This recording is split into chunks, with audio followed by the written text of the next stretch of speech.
It turned out, unexpectedly, that Megan's affair had been a setup carefully orchestrated by her younger friends. Their talk about female freedom was just a cover for a plan that ended up destroying my client's life. The shocking attack by her young lover on her own son, which Megan described in the previous part of her confession, triggered a chain of devastating events but also led her to the truth. Now, Megan will explain how it all happened. I was deeply worried about my older son, Jake. Can you imagine what he must have felt? He came home from school earlier than usual and saw a stranger walking out of his room carrying his brand new gaming console. Of course, Jake thought it was a burglar and got into a fight with him.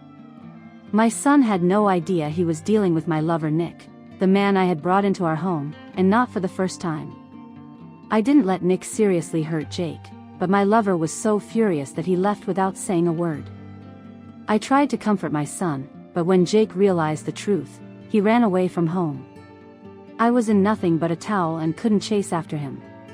But I knew exactly where he was going.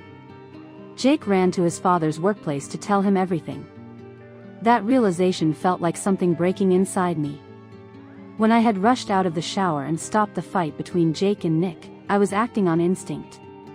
Now, I had time to truly process what had happened. A storm of emotions raged inside me. I felt overwhelming shame for putting my son in danger by bringing a thief into our home. At the same time, I felt terrified, because I knew Jake would tell his father the truth that would destroy my life. For a moment, I was even angry at Jake for not listening to me. I wanted to try and convince him to keep my secret, for the sake of our family. But I stopped myself. What kind of mother would I be if I dragged my son into this lie? Especially after my lover tried to steal from him and hit him. What kind of person had I become? Who had I turned into? I felt a surge of rage directed at myself, and I made a decision. From now on, I would be honest with my family. It's the least I can do for them. I will accept the consequences of this situation, because I am the one to blame. Jake didn't come back until evening, and he brought Ron with him. I had never seen Ron like that. He was a hurricane in human form. He demanded to know everything about Nick. I broke into hysterics, terrified and no longer sure where any of this was heading. I realized I had completely lost control of the situation. But had I ever really had it? Ron grabbed my shoulders and forced me to look him in the eyes. I tried to hide behind tears, but he shook me like a dog shakes a filthy rag. I looked at him and gave him Nick's address. Ron snatched the keys and stormed out. The boys ran to their rooms and shut me out completely. Ron came back more than 2 hours later. His knuckles were bloody, his eyebrows split. But he was holding a brand new gaming console in a box. I was afraid of police trouble or Nick's revenge, but none of that happened. I rushed to ask Ron what he had done, but he ignored me, and when I blocked his path, he shouted and called me names like never before. The look in his eyes. I stepped aside. Ron knocked on Jake's door, and Jake opened it and hugged his father. They both went into Jake's room, and soon Luke joined them. He's only 10 and doesn't fully understand what's going on, but he wanted to support his dad and brother. That evening marked the line between the before and after of my life. Ron and both my sons started completely ignoring me. No explanations, no dialogue. They just tried to erase me from their lives. At first, I resisted in my usual way, tantrums, scenes, accusations. But Ron took the boys to his parents' place and then told everything to my father. He's a widower who gave up much in life to raise me and my brother after Mom died. The news of my betrayal shocked and enraged him like never before. If Ron ignored me, my father wouldn't. He spared no words to let me know how deeply I had disappointed him and that he hadn't raised me to be like this. A week later, the boys came back, but they continued to avoid me, speaking only when necessary. Ron's behavior was even harsher. I won't go into detail. He never laid a hand on me or yelled, but the look in his eyes said everything. He moved into Jake's room, and Jake started sleeping in Luke's room. That went on for almost 3 weeks, until Ron finally calmed down enough for us to have a real conversation. He demanded only one thing: truth. If I told him everything, we could finally talk it through. I gave in and told him everything. The world around me seemed to freeze. Only when I described everything out loud, from the very beginning, did I finally grasp the full depth of my betrayal, the stupidity of my actions, and the danger I had brought upon my family and children. My husband has always been calm, kind, and measured in his actions. But I saw that he could be a completely different person. He immediately said he knew about my affair, but that wasn't the most important thing right now. What mattered more was eliminating the threat posed by my lover, the man I had brought into our home. I was shocked and crushed by his tone, the cold fury in his voice, and the way he looked at me. There was no trace of his usual tenderness in Ron's eyes, not even pain. Only rage. I can only imagine what he felt when Jake told him everything. It was too late to try and change anything, so I just told him everything he wanted to know. I only asked him to send our sons to their rooms first. Once the children were gone, Ron began his interrogation. He didn't shout, and he didn't lay a finger on me, but he made me answer every question: where I met Nick and when, whether we used protection, how long the affair had lasted. Ron made it clear that things were over between us, but he wasn't planning to take revenge on Nick for the affair. Ron only wanted to protect our children. Fear consumed me. I was afraid of what Ron might do. And I was terrified of the consequences of his decision to end our relationship. All day, I had been preparing myself for the fact that Ron's first reaction would be anger and the desire to leave me. I knew my husband well enough to understand that he would not tolerate such humiliation. I was hoping that, sooner or later, he would forgive me.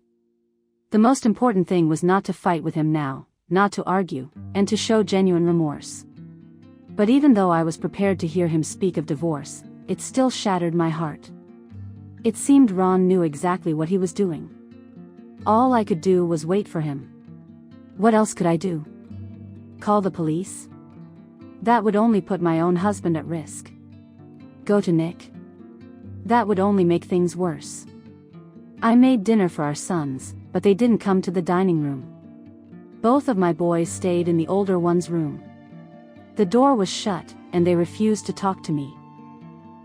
I even had to step away just so they would open the door and take the dinner tray. And so I was left alone, waiting for Ron to return. He came back rather soon. That evening, when Ron found out about my affair, he asked me questions too, but mostly about Nick. Now, Ron was asking about my own feelings. Why did I start this affair? What drove me to break my vow of fidelity? Did I really think there would be no consequences? Then Ron stood up, grabbed his keys, and walked out. No coat, no words, no glance in my direction. He just left and didn't return until the next day. I stood there frozen. The air in the room felt poisoned. I didn't know what to do. I called him, he didn't answer. And though a small part of me still clung to hope, I already knew there would be no forgiveness. I dared to tell my coworkers about the situation. I invited them to a bar for that. Nick had just disappeared, but I was thinking about going to the police, even though I was scared to do it. I needed advice and their support. And to be honest, I wanted to hear their opinion. Maybe I wanted them to say again that it was all my husband's fault and that I wasn't to blame for what had happened. But almost all of them ignored my story. It didn't evoke any emotions. They didn't care. One of them said it was my problem and that she didn't want to waste her energy on me.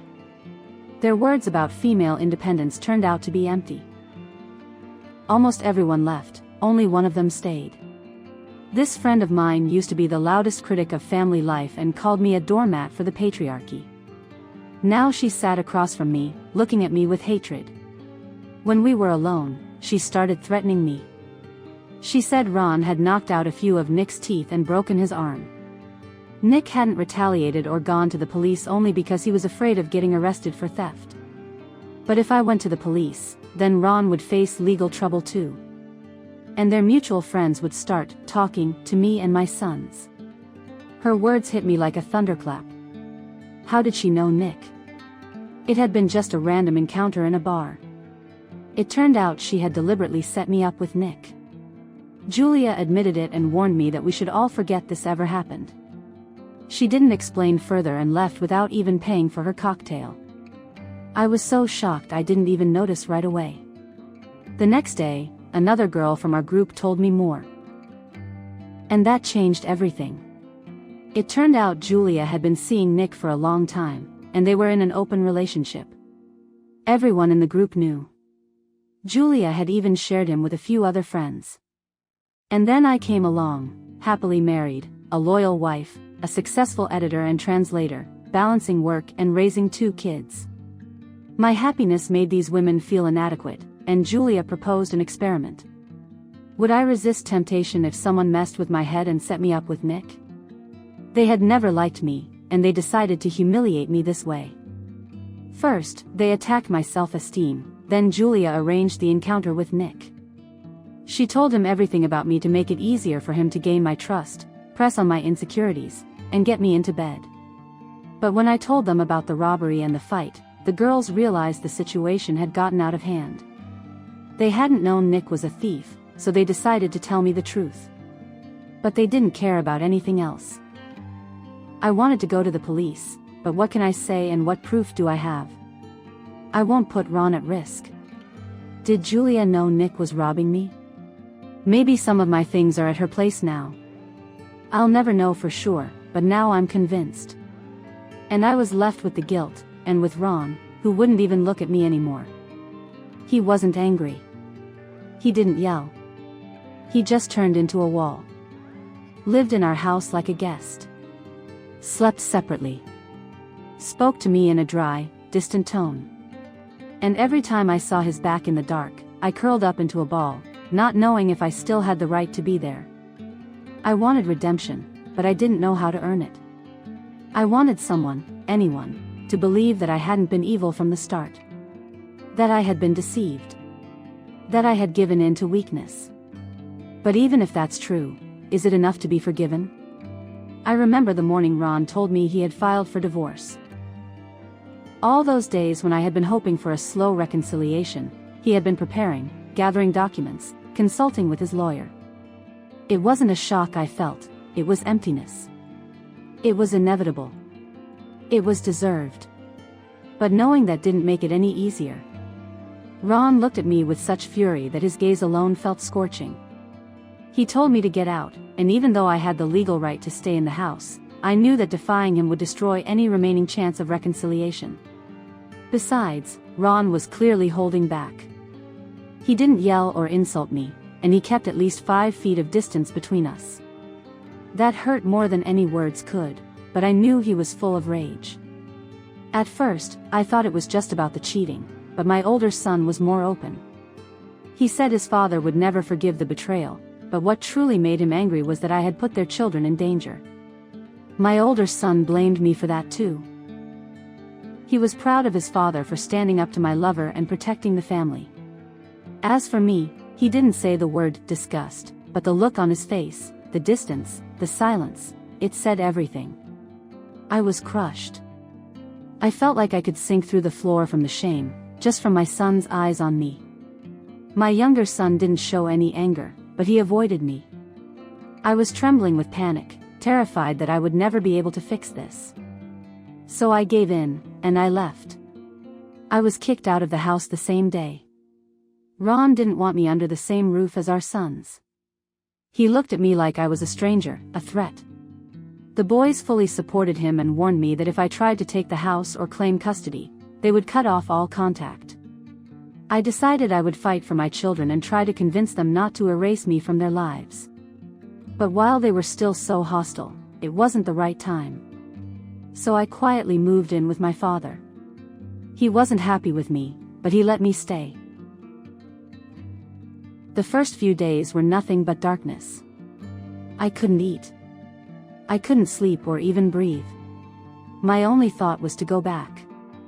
Fix it. But how do you fix something that's already burned to ashes? I'm overwhelmed with rage toward those women who pretended to be my friends. Their hypocrisy was shocking. Of course, I'm not going to retell every detail of our conversations, but believe me, they often talked about women's freedom and spoke negatively about men and family values. Now I realize how much pressure that put on me and how deeply their words affected me. I let them convince me that my family, my happiness with Ron, our home, it was all just an illusion, something meaningless. Was there some hidden dissatisfaction with my peaceful life already inside me, and their manipulation just triggered it? Or did I simply let myself be blinded by them out of carelessness? I'm still trying to find the answer to that in therapy. But I'll never forgive those women for what I became because of them. And I'm not sure I'll ever be able to forgive myself. I know I jumped into that abyss on my own, and that I'm the only one responsible for the consequences. I tried to contact Ron, and begged him to reconsider.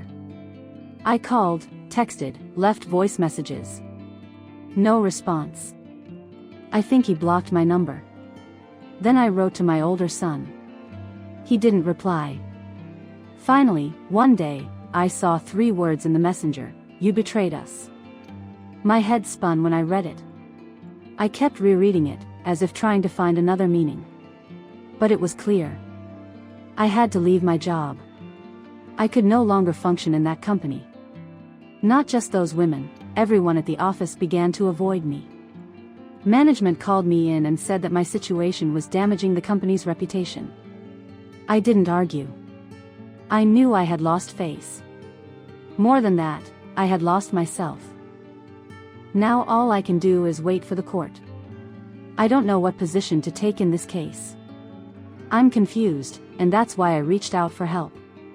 The idea of a public confession while staying anonymous seemed promising.